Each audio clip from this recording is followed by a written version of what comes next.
Azim.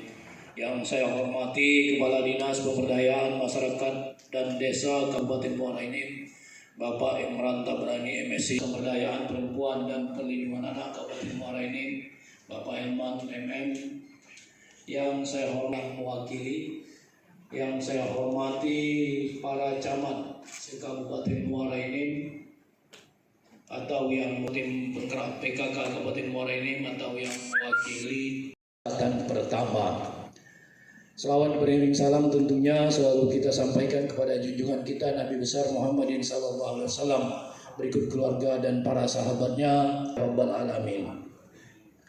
Bapak Ibu, dalam Undang-Undang Nomor 6 tanggal 26 Februari sampai dengan 29 Februari tahun 2020. Bimbingan teknis peningkatan kapasitas sumber daya manusia aparatur pemerintah desa. Setiap peserta diberikan bahan-bahan materi bimbingan teknis serta ATK konsumsi selama.